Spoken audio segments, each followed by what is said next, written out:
En este momento estamos con Michelle Maffei, experta en seguridad y crimen organizado. Bienvenida Michelle, bienvenida a Fuego News.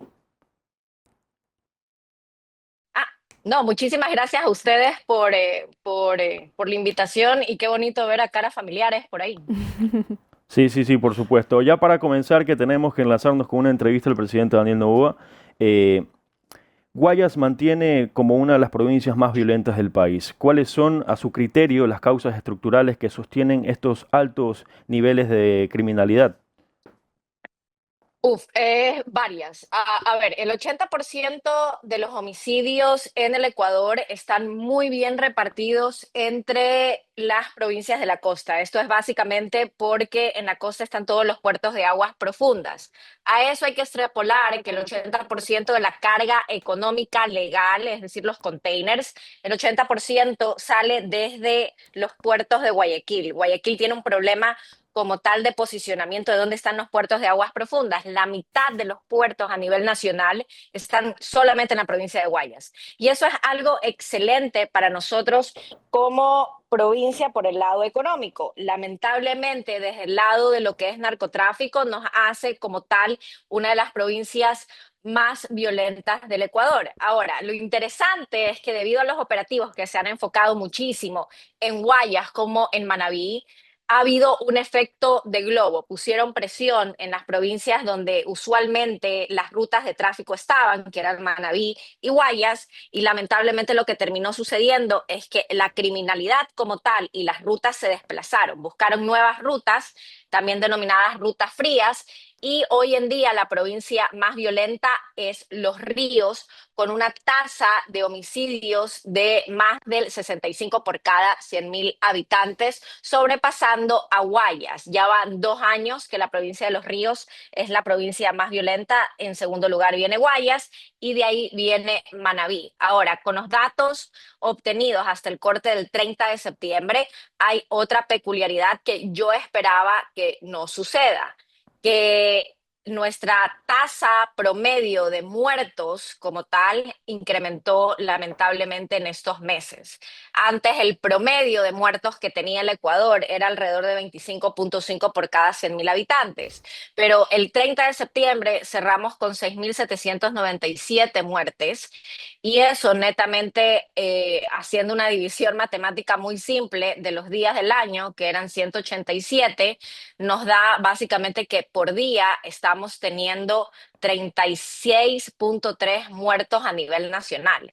Entonces, el Ecuador va a cerrar este 2025 con una tasa, mi aproximación era, ahora tengo que recalcular, mi aproximación era que la tasa de homicidios iba a ser 54 por cada 100.000 habitantes. No me llamaría que sea más alta ahora.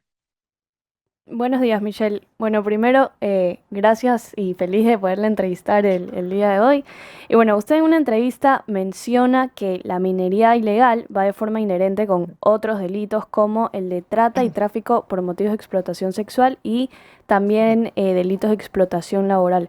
¿Por qué ocurre esto? ¿Cómo funciona el mundo de la minería ilegal?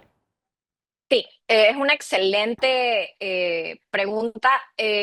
Lamentablemente, los crímenes ambientales tienen una peculiaridad, no solamente la minería ilegal de oro, sino también, por ejemplo, el tráfico de fauna y flora, como la tala también de árboles, que es otro tipo de delito ambiental. Se denomina que estos crímenes ambientales son convergentes, es decir, hay una convergencia de crímenes. Tú tienes varios crímenes, un gran ejemplo de un crimen que debería el Estado ir detrás es básicamente la corrupción local que tienen los GATS municipales. Todos los GATS municipales o del cantón saben que hay proyectos de minería ilegal por default. Otra cuestión es que les pagan para que se hagan los desentendidos. Ahora, cuando hablamos de la trata y tráfico por motivos de explotación sexual y laboral, los proyectos mineros ilícitos son como tal una actividad económica totalmente ilegal. Entonces requieren de personas que no estén afiliadas, que no digan dónde estén trabajando y por otro lado que tampoco pidan referencias laborales porque es un esquema totalmente ilegal. Están pasando todo lo que es, por ejemplo, los certificados legales para los proyectos mineros o el hecho de que tengan las licencias ambientales. Entonces, cuando tú no trabajas legalmente, donde el Ministerio de Trabajo te puede tocar la puerta, lo que tú te prestas es a explotación laboral. Estos, por ejemplo, los salarios pueden ser en efecto que te paguen el mínimo, que te estén pagando 600, 700 mensuales inclusive, pero tú, si tienes algún problema, por ejemplo, Dios no quiera, tuviste un percance en el proyecto minero, pierdes una extremidad, tú no tienes cómo denunciar a ese proyecto minero porque tú no estabas vinculado como tal, como fuerza laboral legal. Y por otro lado, te prestas también a que si algo pasa dentro de la localidad, hay una balacera, no va a haber ningún tipo de recompensa monetaria o legal. Entonces, tienes la predisposición a ser explotado. Y cuando hablamos de la la trata y el tráfico por motivos de explotación sexual, los grupos de delincuencia organizada tienen una peculiaridad, que donde pueden hacer negocio como tal, buscan otros mercados, es decir, la diversificación laboral. Por ejemplo, el hecho de que no solamente se dediquen a la minería ilegal en ese sector, sino en ese sector y específicamente alrededor de este proyecto ilegal, que otro, se puede decir que otro mercado ilegal pueden abrir. Y lamentablemente, por la presencia de grupos delictivos, por la presencia de muchísimos hombres también, y la presencia de violencia, se presta a que también estén explotando sexualmente a menores de edad y a mujeres específicamente.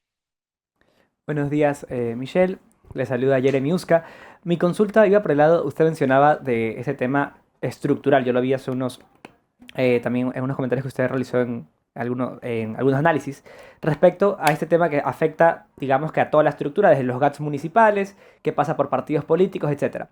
Mi consulta sería cómo se podría, digamos que atacar estas estructuras criminales, al menos desde el gobierno central, si es que están prácticamente en toda la infraestructura del Estado, pasando por instituciones que se encargan de resguardar, pasando por instituciones que hacen el control, pasando por, digamos que las autoridades incluso elegidas. Entonces, ¿cómo se podría de alguna manera atacar eso?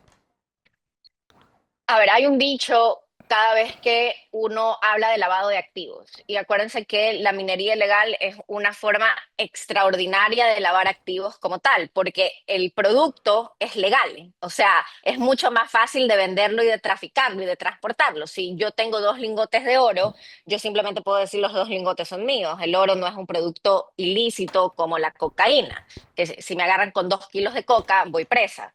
Pero cuando se habla del nivel de corrupción que hay en estos proyectos mineros ilegales, la única forma que tú puedas de verdad desmantelar los proyectos mineros ilegales es siguiendo el dinero. Es decir, hay un dicho muy gringo que es el follow the money, básicamente. Entonces, si tú sigues en sí el flujo del dinero y ves qué personas están siendo corrompidas, que evidentemente hay muchísimos servidores públicos, pero más que los lobos que pusieron el coche bomba como una de las respuestas a este operativo que destruyó toda la maquinaria, lo que a mí me preocupa no es tanto que los lobos hayan invertido en ese proyecto ilegal. Cuando tú inviertes en ese proyecto ilegal necesitas 5 o 10 millones de dólares por la maquinaria que necesitas.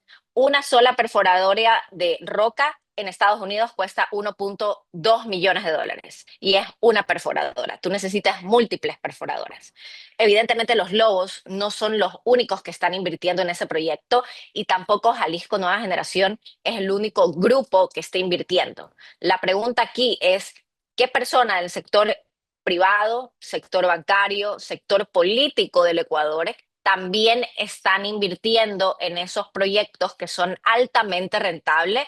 Y también en este momento el oro, hay un boom del oro. Todos los bancos por la incertidumbre económica están comprando oro y el oro no es trazable. Entonces es básicamente un crimen perfecto. Todo el oro que sale ilegalmente de Sudamérica va hacia Dubái, que es como tal la ciudad del oro, y de Dubái lo compran los suizos y de Suiza simplemente viaja alrededor del mundo y no puedes saber si en efecto estás tratando con oro de Dubái, con oro suizo, con oro de Perú, porque no es trazable el oro. Ahora, si de verdad en Ecuador queremos ir detrás de estos proyectos ilícitos de oro, la pregunta es, ¿quiénes son los inversionistas, aparte de los lobos, que están detrás de esta trama?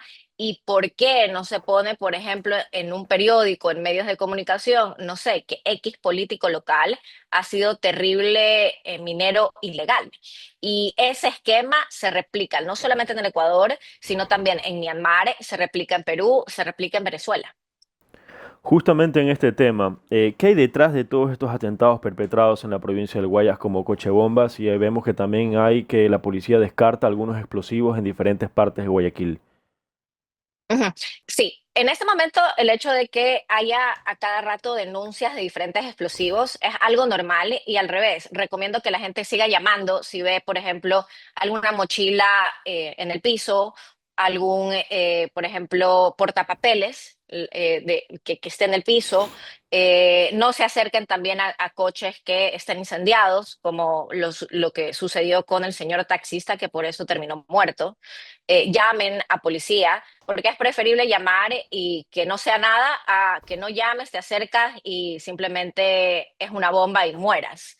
Es normal que esto suceda y al revés, es preferible que lo sigan llamando no solamente este año, sino también en el futuro, cada vez que encuentren ese tipo de artefactos tal vez olvidados, entre comillas, en calle.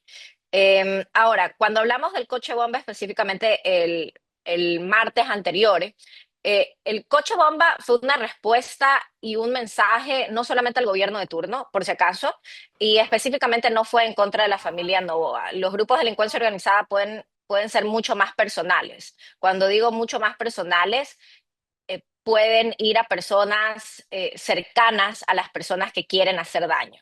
Entonces, no fue un mensaje específicamente al gobierno o específicamente a la familia Noboa, sí fue un mensaje de enojo porque los hicieron perder miles y miles de millones de dólares justo por la maquinaria, que la destruyeron, por si acaso. Y también hicieron perder miles y miles de millones de dólares a estos inversionistas, a terceros que no son parte de la estructura delictiva, los lobos, o tampoco son un brazo armado, pero son, por ejemplo, algún empresario, puede haber sido también algún político local o político de turno, pudo haber sido algún servidor público, incluso algún alcalde de alguna localidad aledaña. Entonces hicieron que muchísimas personas de interés pierdan el dinero. Entonces tuvieron que dar básicamente una respuesta a ese operativo.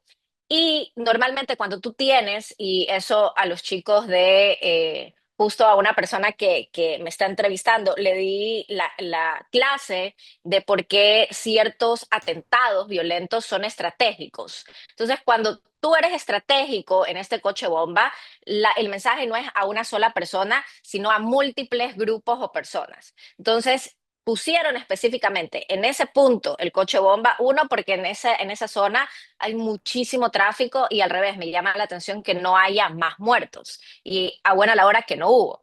De ahí es un gran mensaje de terror a la ciudadanía por default. O sea, todo el mundo está con muchísimo miedo en Guayaquil. Y por otro lado, es otro mensaje también al submundo criminal. Acuérdense que en este momento los choneros están totalmente fracturados desde que Fito está en Brooklyn.